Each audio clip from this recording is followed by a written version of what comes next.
పద్మవిభూషణ్ గారి చేతుల మీదుగా మాకు సన్మానం జరిపించడం అంటే పూర్వజన్మ సుకృతంగా భావిస్తూ పద్మవిభూషణ్ ఇచ్చిన రోజునే నాకు కూడా పద్మశ్రీ ఇచ్చారండి. ఆ రోజు అది ఒక గొప్ప విషయం. అంటే ఈ రోజు వారి చేతుల మీదుగా సన్మానం జరగడం కూడా నాకు చాలా గొప్ప విశేషంగా భావిస్తున్నాను. Very special for receiving this award legendary actor megastar Chiranjeevi గారు. థ్యాంక్ యూ అన్నయ్య. Being in close proximity and also touching the feet of my idol and my megastar, my perennial and perpetual inspiration.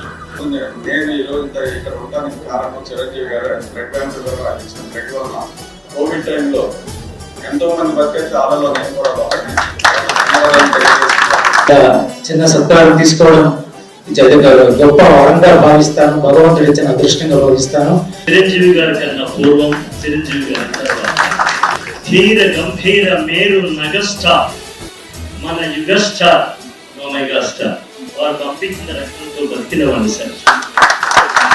ఈరోజు మీ చేతుల మీదుగా ఈ award తీసుకోవడం నాకు గొప్ప అదృష్టంగా యోగంగా భావిస్తున్నాను. నిత్యం కూడా చిరంజీవి గారు ఒక మాట అంటుండేవారు, ఉన్నత లక్ష్యాలు, ఉన్నత ఆలోచనలు, ఉన్నత శిఖరాలకు వెళ్ళే కొద్దీ చెవిటివాడిగా మారిపోవాలి, ఈ లక్ష్యం వైపు నీ చూపు ఉండాలని చెప్పేసి వారు చెప్పిన మాటల్ని మనసులో ఇప్పటికీ నా మనసులో మెదడులో ఉంటే పెద్ద లక్ష్యాలు సాధించేది నేను చేసేది నెక్స్ట్ 100 సంవత్సరాలకి నేను చేసే పనికి వస్తుంది.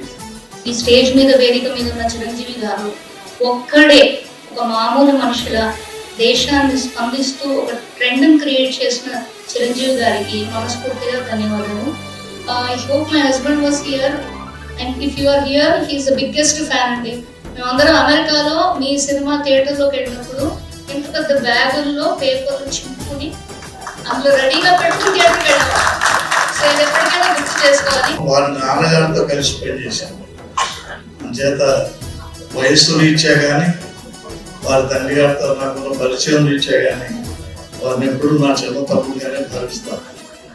ఆయన జీవితంలో ఎంత ఎదిగినా దేశవ్యాప్తంగా ప్రపంచవ్యాప్తంగా ఆయన కీర్తి ప్రతిస్తున్న నాకు మాత్రం తప్పదు.